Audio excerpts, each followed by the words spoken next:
Bienvenidos a este tiempo de La Picota en Televisión Extremeña. Ya recuperamos la normalidad de los contenidos que vamos a abordar durante esta semana. Aquellos contenidos de proximidad y otros que a nivel nacional protagonizan, como no puede ser de otra manera, la actualidad. Hoy nos van a acompañar en este tiempo Juan Viera. ¿Cómo estás? Buenas noches. Hola, buenas noches. ¿Qué tal tus carnavales? Bien, bien, ya un poco resfriado, los he pasado bastante tiempo en casa, pero bueno, siguiéndolo a través de los medios digitales y disfrutando en la medida que puede uno en esas condiciones, pero bien. Por cierto, que la comparsa de Villafranca, que suele venir a participar en el concurso de carnavales de Mérida, ha tenido una actuación destacadísima, tanto es así que ha pasado a la final. Y tenemos con nosotros también a Miguel Valdés. ¿Cómo estás? Buenas noches, bienvenido. Muy buenas noches. ¿Qué tal tus carnavales? Pues yo también me resfrié, pero fue el lunes, así que tuve por lo menos el fin de para disfrutarlos a pie de calle y muy bien, muy bien. Yo ya no soy gran conocedor, pero yo creo que ha habido este año mucho nivel. A mí, yo los he visto, yo sin tener yo ni idea, pero las comparsas y las chirigotas me han gustado mucho.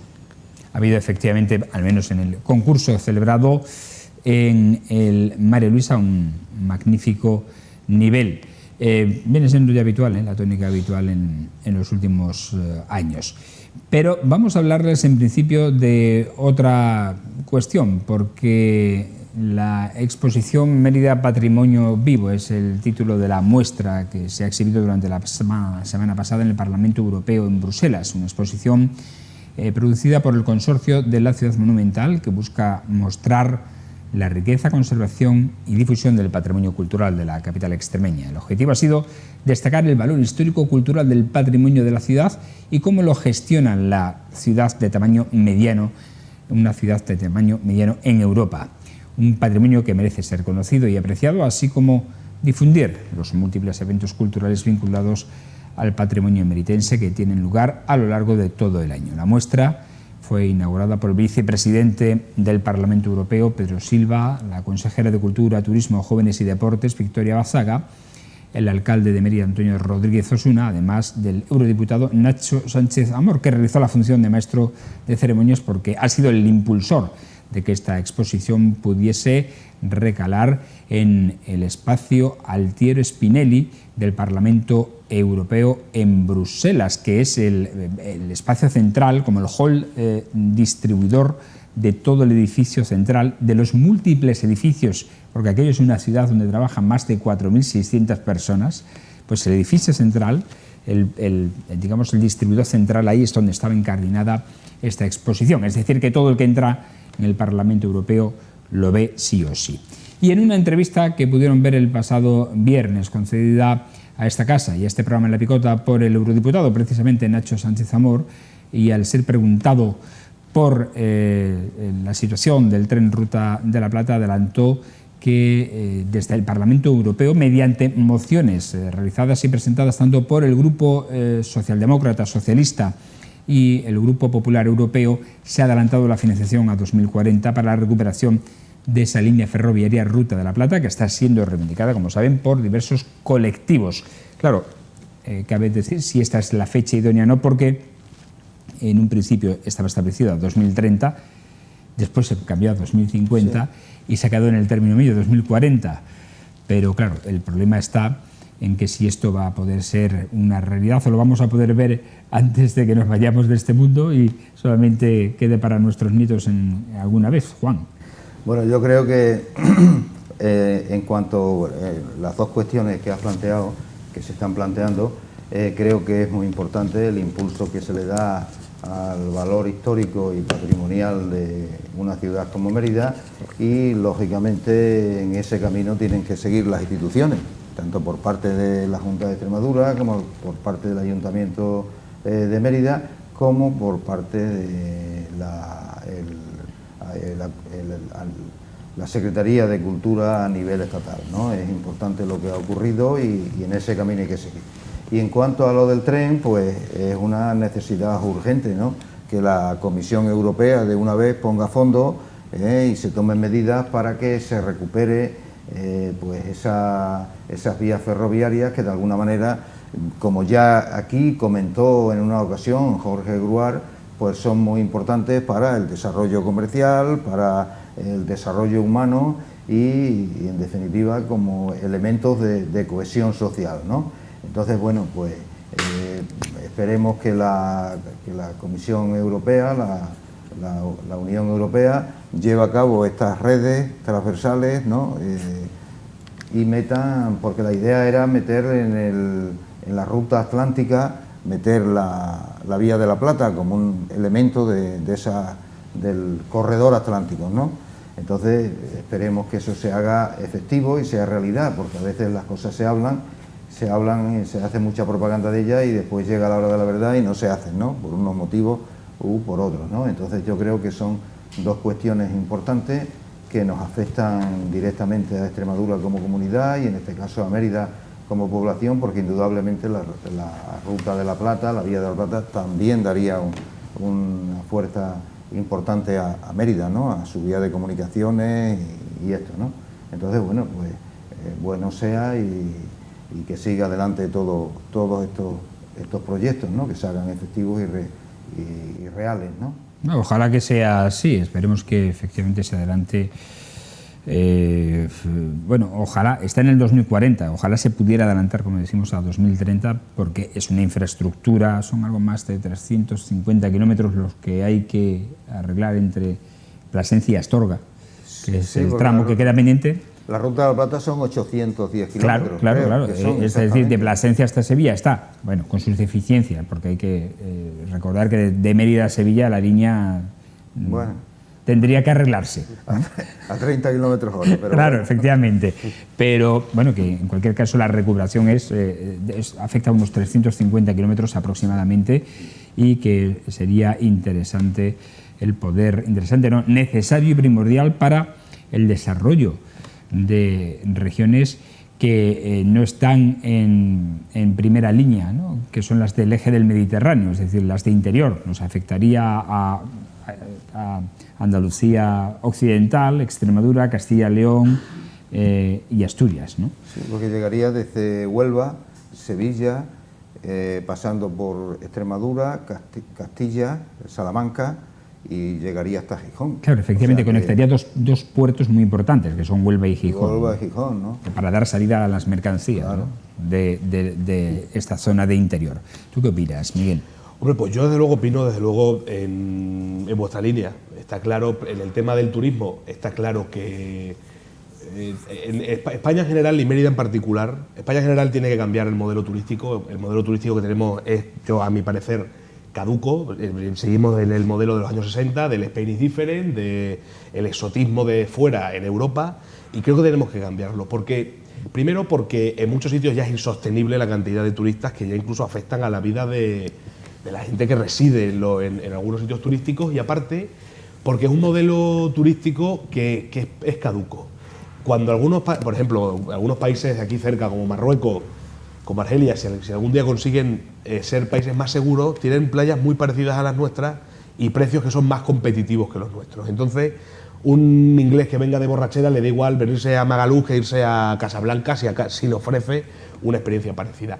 Lo que no hay en otro sitio del mundo es la riqueza cultural que tenemos en España, que tenemos en Mérida, y eso tenemos que apostar por eso, porque lo que tenemos aquí es que no lo hay en otro lugar del mundo. Entonces, eso tenemos que apostar, yo creo que por ese turismo. Y concretamente en Mérida no podemos ser sencillamente un sitio de paso, tenemos que convertirnos en un referente cultural, por supuesto a nivel español y ojalá a nivel europeo o a nivel internacional sería magnífico. Claro, eso sí, para que eso sea efectivo necesitamos efectivamente unas infraestructuras de transporte que vertebren toda la península ibérica y no solamente eso, el eje del Mediterráneo. Y entonces por eso es tan importante, entre otras cosas, el tren de la Vía de la Plata, no solamente para el que venga, también para nosotros, ¿no? Yo, por ejemplo, este fin de semana me voy a Toledo, voy en tren, rezo porque no me arda, tengo que pasar por Madrid, espero que no me arda, y al final, por ejemplo, ciudades como Toledo viven porque están muy bien conectadas con Madrid, entonces han crecido muchísimo en los últimos años, o Segovia, ciudades que están cerca, o sea, que están muy bien conectadas con Madrid, han incrementado muchísimo su vida. Entonces, al final, por comodidad de nosotros como ciudadanos, también es necesario el tren. Pero no para el 2040, para ahora mismo, para ya. No podemos conformarnos con que, bueno, no, nos lo han retrasado al 2050 y ahora al 2040 nos lo han vuelto a adelantar un poco. Tiene que ser ahora, porque el problema es que cada vez, mientras estemos nosotros así y las otras comunidades autónomas se sigan favoreciendo, la brecha que se está generando entre ambas cada vez es más pronunciada. Entonces, el tren no tenemos que quedarnos para el 2040, el 2050 tal, tiene que ser para allá, para ahora. Primero, por nosotros, y segundo, por eso mismo, porque es muy interesante como punto comercial este tren. Y sobre todo por eso, por la cacicada que supuso lo que pasó con Alsa, que creo que mucha gente lo sabe, por lo que se quitó la Vía de la Plata, pues ya es casi por justicia, si del casi, es por justicia que se nos devuelvan esas infraestructuras que son tan necesarias para nuestra comunidad. Lo que yo no sé, en relación a lo que dice Miguel, de que eso debería ser urgente, lo que yo no sé es si las declaraciones del ministro han echado un jarro de agua fría a la necesidad de que eso se ponga en marcha, ¿no? Cuando ha dicho que hay que hacer un estudio de viabilidad, que hay que partir de cero y todo lo demás, parece ser que cada vez que se dice que hay que hacer un estudio, tiembla porque entonces se dilata la cosa. Exacto. Cada vez que hay que hacer un estudio o formar una comisión... Para que no salga una cosa... Efectivamente, forma una comisión. Vamos a hacer una comisión, vamos a crear un estudio, ¿no? Dada la necesidad urgente, como ha apuntado Miguel en el asunto este, ¿no? Así es, efectivamente. Por cierto, que estamos viendo imágenes del Parlamento Europeo, de la expedición de Mérida que fuimos, representantes de medios de comunicación que cubren la actualidad diaria de la ciudad, y antes ha salido el genio de la colonia Velado. Ahí tenemos a Luisa Díaz Liviano, que es profesora de arte, de mosaico, concretamente en la Escuela de Arte y Diseño de Mérida, y que fue el centro de atención de la exposición, porque claro, realizar un mosaico en vivo en Bruselas no es fácil. Es ella además la autora, por ejemplo, del mosaico que se va a instalar en la Puerta de la Villa sobre Santa Eulalia para conmemorar concretamente el año que estamos celebrando en estos momentos.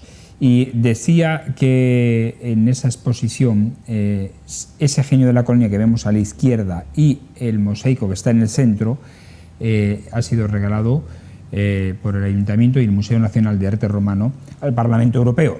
Tienen un hall distribuidor en la planta tercera creo que era, en la que están en la ciudad de Mérida, al Parlamento Europeo, en el que se exhiben todos los regalos que los diferentes países, ciudades, estados realizan al Parlamento Europeo. Y Mérida ha regalado, como decimos, ese genio de la colonia, ese Augusto Velado, y ese mosaico que quedará ahí para siempre. Es una réplica de ese genio de la colonia, que es el premio que se entrega, por cierto, por la Asociación Amigos del Museo, todos los años, del Museo Nacional de Arte Romano, y que ha sido realizado también por Luisa Díaz Liviano. En fin, vamos a otras cuestiones, porque hoy se ha presentado un campeonato de piragüismo que se va a celebrar el próximo domingo, 25 de febrero, a partir de las 11 de la mañana, en el embalse de Proserpina. Es el 35 Campeonato de Extremadura de Piragüismo, el 9º Memorial Rafael Soriano. Para esta competición se prevé la asistencia de más de 200 piragüistas palistas de toda la comunidad autónoma, así como de otras comunidades como Andalucía y Castilla-La Mancha, debido al gran nivel que ha alcanzado esta prueba en sus últimas ediciones, siendo clasificada en Sevilla en el mes de marzo, tal y como ha señalado este lunes en su presentación el delegado de Deportes Municipal, Toni Marín. Destaca la participación de deportistas de todos los clubes de Extremadura, con el Club Polideportivo Yustanan, el Emiritae, Río de Jerte, Escuela de Placentina de Piragüismo, el Club de Piragüismo Badajoz, el de Extremadura, que añade el delegado municipal a este campeonato. Asistirán palistas con plaza para los Juegos Olímpicos y Paralímpicos de París de 2024, como Juan Antonio Valle e Inés Felipe, estando pendientes por confirmar debido al plan de entrenamiento y tecnificación de la Real Federación Española de Piragüismo, campeonata de la campeona del mundo. digo que está pendiente, me estoy liando, Estefanía Fernández, la emeritense, de esa clasificación para los Juegos Olímpicos de París 2024. En cualquier caso, hay que decir que es un acontecimiento importante el hecho de que se vaya a celebrar en Mérida. Lo que me llama la atención es que sea en el embalse de Proserpina y no en el río Guadiana, que es donde se suele realizar este tipo de campeonatos. Pero bueno, tú que además vives cerquita, habrás visto muchos campeonatos de este tipo por allí. Y muchos chavales entrenando y sí, yo muchas veces que paso por... cuando salgo a darme un paso por el río, sí, siempre ves a chavales con la piragua. A lo mejor se hace en el embalse, me imagino, no sé por qué, por si hay alguna fluctuación en el cauce del río, que el otro día pasé y estaba el agua estaba bastante baja, entonces no sé, a lo mejor es por eso, pero desde luego Están en obras por el tema del nuevo embarcadero, por eso está en nivel más bajo. Me suponía que era por eso, pero me imagino que a lo mejor por algún problema de esto, o si por su camalote o alguna cosa de esta, me imagino que sea por eso, porque desde luego ahora encima con lo que ha llovido, el río tiene agua y yo siempre veo un montón de gente con piragua por ahí, macho, entonces pues me ha sorprendido, pero bueno, me imagino que sea por algún contratiempo de esto. Bueno, pues suerte a todos los palistas extremeños en este campeonato y sobre todo a aquellos que puedan coger una marca para los Juegos Olímpicos de París 2024. Vamos a otra cuestión, la política, porque los dos candidatos que han quedado para la carrera a las primarias ya están realizando su campaña electoral. El candidato a la Secretaría General del PSOE de Extremadura, Miguel Ángel Gallardo, que es alcalde de Villanueva de la Serena, como saben, y presidente de la Diputación de Badajoz, ha apostado por un liderazgo fuerte para el partido y por hacer, dice, una política que esté en la calle y que se complique o se implique en la vida de la gente. Por ello se ha referido a la importancia que tiene el proceso de primarias abierto en el PSOE regional, ya que en él, dice, no solo se elegirá el próximo líder del partido, sino que se elegirá los próximos 15 o 20 años de socialismo en la comunidad. Por su parte, la candidata a la Secretaría General también del PSOE de Extremadura, Lara Garrido, que es la otra candidata, ha subrayado que las primarias son un proceso democrático de unidad para construir un partido más fuerte que integre a todas las sensibilidades y llegue a todos los espacios. Garrido ha subrayado este pasado sábado en Coria que se trata de entender que se está en la actualidad ante un proceso para decidir quién va a ser el próximo líder del PSOE extremeño. Y ha recordado que esa elección no tiene que ser división, sino unidad. Un partido que integre, un partido en el que todas las sensibilidades se sientan reflejadas, pero también, dice, todos los espacios. Bueno, es curioso que ambos candidatos, después de que José María Vergeles no consiguiera alcanzar el mínimo de avales, coincidan en lo mismo, en la unidad. Es que un proceso de primarias, cuidado, porque suele dejar bastante víctimas durante el camino del mismo partido, Miguel. Hombre, claro que sí, ¿no? Y encima viendo la política, lo feroz que es al final, pues sí, o sea, al final muchas veces no es... Al final muchas veces llega arriba el que ahora mismo es más despiadado y por eso deja un reguero de sangre a su paso. De todas formas, claro, es muy bonito también escuchar, ¿no? Ahora lo de, claro, que esté con la gente, que la unidad y tal, que son mensajes muy, muy bonitos y a mí me encantaría creérmelos, pero claro, la cosa es que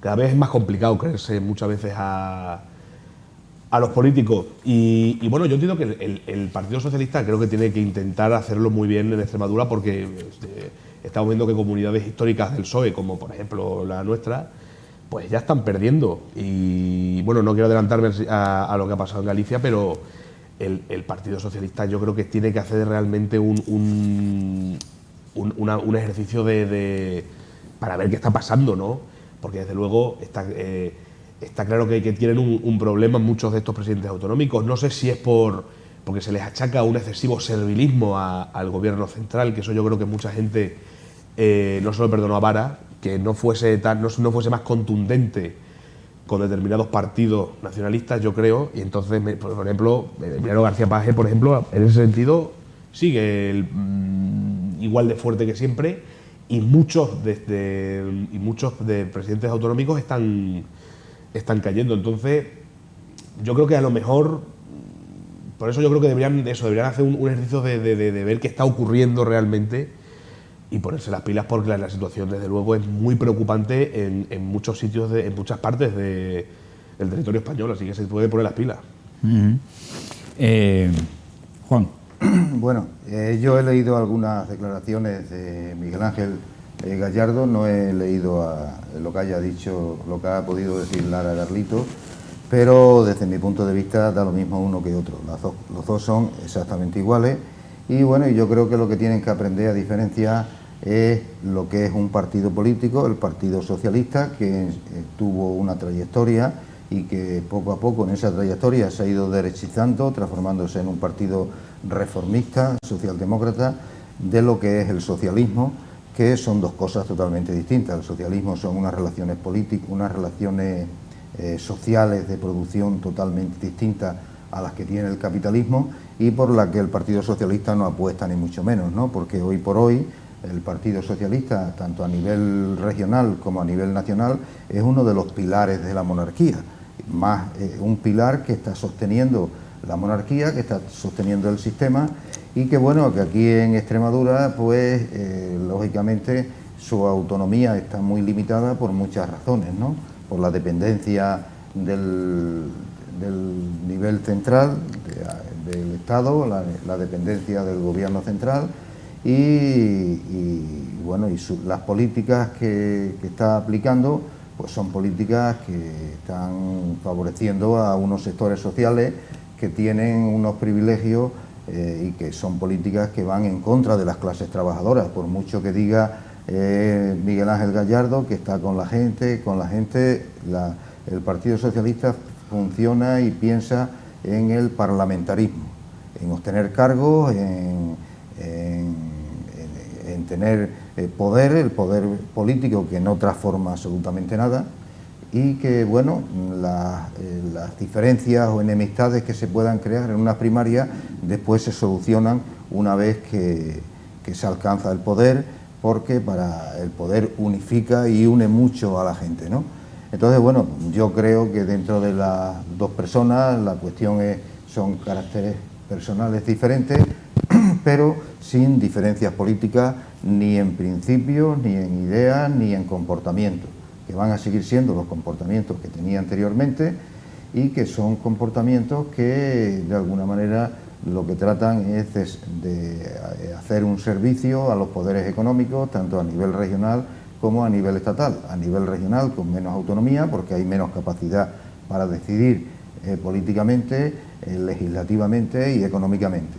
Pero el funcionamiento pues, es un funcionamiento dependiente de arriba y aquí no se va a diferenciar mucho del que ha tenido el gobierno anterior, el gobierno de Vara, que por cierto tampoco se va a diferenciar mucho el gobierno de María Guardiola del que ha tenido el gobierno de Vara, que las diferencias van a ser mínimas. En todo caso, aquel tenía algunas más sensibilidades, pero las diferencias políticas y de comportamiento y de medidas económicas son prácticamente iguales. Tanto la trayectoria del PSOE antes y ahora, como la trayectoria interpolítica, interpartidista entre el PSOE y el PP, en mi opinión. Bueno, antes, ahí estamos viendo en esas imágenes, en un acto de Miguel Ángel Gallardo en Mérida sobre los tótems de turismo que se han instalado en la ciudad con presupuesto de la Diputación. Y una pregunta en la entrevista, en la picota que realizamos desde el Parlamento Europeo en Bruselas a tanto Antonio Ruiz Osuna como Ignacio Sánchez Zamora sobre su pronunciamiento o apoyo a uno de los dos candidatos, Osuna ya dijo que apoyaba decididamente a Miguel Ángel Gallardo. Curiosamente, señalando que cuando él se presentó a la Secretaría Provincial, Miguel Ángel Gallardo no le apoyó. Si le dio la palabra en un principio, después efectivamente, se la quitó. Efectivamente. Sin embargo, ha dicho que va a apoyar a Miguel Ángel Gallardo. Nacho Sánchez Amor, sin embargo, no se ha querido pronunciar sobre quién o a quién apoyará de los dos candidatos a las primarias. No, yo desde luego también quiero apuntar que estoy muy de acuerdo con lo que ha dicho Juan. Yo al final creo que hay mucha gente que se siente decepcionada, se siente atacada porque al final yo me acuerdo hace no mucho tiempo cuando se hablaba eso de nacionalizar las eléctricas o de muchas propuestas de mucho intervencionismo Y al final, sí, yo creo que la luz está tan cara como siempre, que por cierto, hay una no sigamos con la mentira de que todo esto viene por la guerra de Ucrania. El precio de la luz empezó a encarecerse en enero, que no se nos olvide. Y al final aquí están las eléctricas con su cortijo particular haciendo lo que quieren, y no solamente que no se hayan nacionalizado, es que nadie les ha dicho, oiga, mire usted, pare ya de vaciar embalses, pare ya de hacer estos atropellos, y aquí siguen. Entonces yo creo que hay mucha gente que se ha sentido muy decepcionada con las actuaciones de este partido, porque al final es eso, o sea, lo que ha subido ha sido cosas que nos afectan a la gente normal, no a los multimillonarios. El pollo, el kilo de pollo, yo no lo recuerdo haberlo visto más caro en la vida. Comprar determinadas frutas es un lujo. Comprar productos, alimentos frescos, cada vez menos familias se lo pueden permitir. Entonces, y esto son cosas, o sea, al millonario que el kilo de pollo valga 5 euros le da igual. Pero es que a la gente de a pie, la gente que son los que confían en este tipo de partidos, yo creo que se sienten profundamente decepcionadas.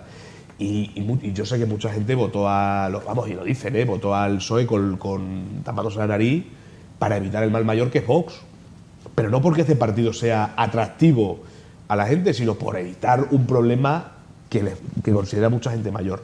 Entonces, claro, deberían por eso también revisar las cosas que están haciendo, su target, las actuaciones que están teniendo, porque desde luego yo creo que si siguen así, el Partido Socialista va por un muy mal camino. Bueno, ahora hablaremos de las elecciones gallegas, precisamente porque ayer se produjeron estos comicios en Galicia, que es tierra en la que el Partido Popular renueva por quinta vez consecutiva su mayoría absoluta, obteniendo Alfonso Rueda, el candidato popular que se presentaba por primera vez tras sustituir a Feijóo, Alberto Núñez Feijóo, y ha obtenido 40 diputados. La mayoría absoluta son 38, mayoría absoluta holgada. Ha perdido 2 diputados respecto a los comicios anteriores. Debacle del Partido Socialista, que pasa a ser la tercera fuerza política, pierde 5 diputados, de 14 se queda en 9. Bueno, un éxito notable del bloque nacionalista gallego, del BNG, que se convierte en segunda fuerza política, da el sorpaso al PSOE y obtiene 25 diputados. Y Democracia Orensana, que se presentaba, ha obtenido un escaño por su provincia. Total 40, como decimos, Partido Popular, 25 BNG, 9 el Partido Socialista, 1 Democracia Orensana. Quedó fuera el Vox, ha quedado Sumar fuera y ha quedado fuera del Parlamento también Podemos. El líder del Partido Popular de Galicia, Alfonso Rueda, pues ha reivindicado que Galicia votó por el sentidiño este domingo y tras atar, dice, una mayoría absoluta amplia que le permitiera continuar como presidente autonómico 4 años más, advirtiendo de que la comunidad también envía este 18F un mensaje a España. Dice que no quieren chantajes ni estar sometidos a ningún independentismo. En un hotel compostelano próximo a la sede autonómica del PP de Galicia es donde se concentró un centenar de profesionales de unos 65 medios de comunicación. Rueda lanzó este mensaje. Por su parte, el PSOE ha sufrido, como hemos dicho, su peor resultado histórico en las elecciones autonómicas gallegas, al conseguir solo 9 escaños, y ha hecho imposible el cambio para desbancar al PP de la Xunta, a pesar del carácter nacional que adquirió la campaña y que esta cita con las urnas suponía un examen para el presidente nacional del PP, el gallego Alberto Núñez Feijóo. No han conseguido provocarle desgaste. El socio de coalición Sumar, liderado por la vicepresidenta segunda, Yolanda Díaz, también ha obtenido un resultado negativo al no conseguir representación en su tierra en el Parlamento gallego. Un fracaso para los 2 partidos que forman el gobierno en el primer test electoral al que se someten después de pactar la ley de amnistía con los partidos independentistas. En Ferraz, sin embargo, restan importancia al impacto de la amnistía en el resultado electoral y creen que los gallegos han votado en clave autonómica, según indican fuentes socialistas.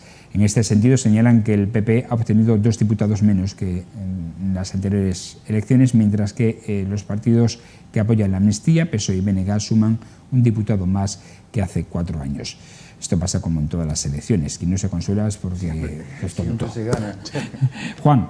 Sí, bueno, yo creo que, así haciendo un comentario muy rápido, en primer lugar se demuestra que en Galicia hay una base social que va desde, digamos, posiciones de derecha hasta posiciones liberales, galleguistas, etcétera, etcétera, que votan al Partido Popular, que le tienen ahí durante una serie lleva ya 5 legislaturas, ¿no?, con mayoría absoluta, lo cual es difícilmente comprensible si se tiene en cuenta lo que es el parlamentarismo, ¿no?, teniendo en cuenta los problemas, las luchas de los trabajadores de los astilleros durante estos años, teniendo en cuenta que durante el año pasado se han ido cientos de miles de emigrantes, sobre todo jóvenes de Galicia, porque no hay posibilidades en Galicia, teniendo en cuenta las luchas que ha habido de los trabajadores de la televisión gallega denunciando la manipulación del Partido Popular y la utilización de la televisión gallega recientemente, ¿no? O sea que en base a todo eso, pues si entendemos lo que es el parlamentarismo, pues se puede explicar el asunto, pero de otra manera no, ¿no? Por otro lado, el PSOE está en caída libre, eso no hay quien lo frene, y toma fuerza pues el bloque nacionalista gallego, Ana Pontón, que después de las subidas rápidas de los blues que se formaron con las mareas, en donde estaba Podemos, en donde estaba gente de Sumar, Izquierda Unida y tal, un blues que subió ahí y que se ha deshecho totalmente en cuanto han pasado una serie de años, como está pasando en muchos sitios ya de este país, ¿no? Y como probablemente veamos en Cataluña y en cierta medida en las próximas elecciones del País Vasco, ¿no? Y que todo eso se lo ha comido Ana Pontón, o sea, el bloque nacionalista gallego, con un discurso reivindicativo de políticas sociales, de servicios públicos, defensa de salarios, en contra de la explotación laboral, etcétera, etcétera, ¿no? Entonces, bueno, pues vamos a ver qué pasa, qué influencia tiene esto en la política del Partido Socialista, de cara sobre todo a los acuerdos con Junts, que le garanticen unos presupuestos, porque el problema van a ser ahora los presupuestos, y supongo que eso va a tener una influencia importante en el Partido Socialista, una influencia que le va a llevar para atrás, o sea, desde mi punto de vista, influencia hacia posiciones más conservadoras. Y por otro lado, se salva a Feijóo, porque indudablemente después de los errores que cometió en la campaña electoral gallega, pues esto le ha sido un oxímoron que le ha salvado y le ha puesto a flote y le ha dado fuerza frente a la batalla interna que se estaba planteando en el PP. En fin, yo creo que son muchas cuestiones que se pueden hablar, pero en definitiva sigo pensando lo mismo, que como no haya movilizaciones en la calle, como la gente no se mueva, como la gente no luche, el parlamentarismo pues seguirá funcionando exactamente igual que hasta ahora. Unas veces ganará uno, otras veces se repetirán las mayorías absolutas, pero la historia será igual. Indudablemente hay que decir que pese a que se trata de unas elecciones autonómicas, yo creo que comicio autonómico afecta al final a una posible crisis en sus respectivas formaciones a nivel nacional, ¿no? En la debacle del Partido Socialista veremos cómo influye, como tú has dicho, en las negociaciones con Junts. Si por una parte le acepta todo lo que solicita Junts para poder alcanzar esa estabilidad presupuestaria a costa de la amnistía, o por contra va en sentido contrario. Es que como no haya acuerdo con Junts, va en sentido contrario, o sea, eso le afecta. Cuidado con los presupuestos, claro, que como no haya presupuestos hay convocatoria de elecciones generales. Claro, por eso lo digo, efectivamente. Y después Alberto Núñez Feijóo se jugaba aquí mucho. Y el Partido Socialista Catalán, que también depende de las negociaciones, porque lógicamente en las elecciones catalanas habrá que valorar todo ese tipo de cosas. Bueno, la influencia, como decimos, de unas elecciones, las gallegas, que tiene también mucha trascendencia en la lectura que se pueda hacer a nivel nacional. Miguel, ¿qué te parece a ti estos resultados? Pues yo comentar que, desde luego, hay dos lecturas para mí clave. Una es la del Partido Popular, O sea, el Partido Popular es un poco lo que decía Otto von Bismarck, ¿no?, de España. Es el partido más fuerte del mundo porque trata de autodestruirse y no lo consigue. Ya tiene como una especie de gen autoinmune que quiere como autoboicotearse continuamente. Ya lo vimos con lo que pasó aquí en nuestra tierra, con María Guardiola, con el absoluto paripé que hizo con los pactos de Vox, que cuando parecía que todo estaba más o menos encaminado para que el PP tuviera buenos resultados en las elecciones generales, tuvieron ese fallo autoinmune. Y ahora otra vez, yo la verdad es que me sorprende mucho porque aparte de las cosas que se han comentado aquí antes, lo del problema de los peles en la playa, ahora que ha salido que el Partido Popular intentó también pactar con los nacionalistas catalanes, todo eso no ha impedido que al final vuelvan a ganar con mayoría absoluta. Es una cosa que es increíble. O sea, parece que el PP tiene eso, quiere autosabotearse continuamente y aunque aquí le ha salido bastante bien. Yo no sé si es que la gente está votando en clave nacional o qué pensará, pero a mí me ha sorprendido mucho. Y después la otra gran lectura es, pues eso, la debacle del PSOE, perdón, y el aumento del BNG. Al final, yo creo que lo que está ocurriendo es que el Partido Socialista se está disolviendo en todos estos partidos nacionalistas con los que está pactando en otras comunidades autónomas. Y yo creo que la gente dice, mira, para votar al que está subcontratando otros partidos, pues voto directamente al Partido Nacionalista y se acabó. Yo creo que ese es el gran problema del Partido Socialista, que se está diluyendo en todos estos partidos con lo que está pactando. Entonces, al final, pues estamos teniendo este panorama, que cada vez estamos viendo que el Partido Socialista tiene menos peso en las autonomías y cada vez están surgiendo más partidos regionalistas y desgraciadamente... Le queda Castilla-La Mancha y Asturias. Son los únicos. Bueno, y Navarra sostenido por el... Y Navarra, pero claro, no tiene mayoría. Y al final, pues posiblemente este sea el futuro de España, que cada vez cada comunidad autónoma tenga su partido regionalista y porque desde luego, viendo el ninguneo al que se nos somete a muchas comunidades autónomas, entre ellas Galicia, pues sí, pues también yo creo que al final ese va a ser desgraciadamente el futuro, el que haya 27 partidos regionalistas, algunos nacionalistas, otros no, y ya está. Eso parece ser que por ahí van los tiros. Bueno, a lo largo de hoy, evidentemente, se han estado analizándose en cada una de las respectivas sedes nacionales de los partidos que concurrían a estos comicios gallegos las consecuencias o la lectura de estos resultados, pero seguro que seguirán abordándose a lo largo de la semana y lo seguiremos comentando aquí en La Picota. Así que ponemos el punto y final a este tiempo en el que solemos hacer un repaso de la actualidad de proximidad, la actualidad más cercana y también aquella en la que fijamos nuestra atención, en este caso, como no puede ser de otra manera, la actualidad de las elecciones gallegas. Agradecer, como siempre, a nuestros picoteros. Gracias, Miguel, que pases una buena semana. Igualmente, muy buena noche. Y gracias, Juan, lo mismo, que pases y disfrutes esta semana. Muy bien. Y a ustedes, agradecerles, como siempre, su atención, instándoles a que nos sigan a través de nuestras redes sociales y a través de nuestra página web de televisionextremeña.com, donde pueden mantenerse informados de los acontecimientos más importantes que suceden en la capital extremeña y en Extremadura. Mañana regresamos en una nueva edición de La Picota con otros picoteros, otros protagonistas y otros contenidos de actualidad. Hasta entonces, buenas noches y sean felices.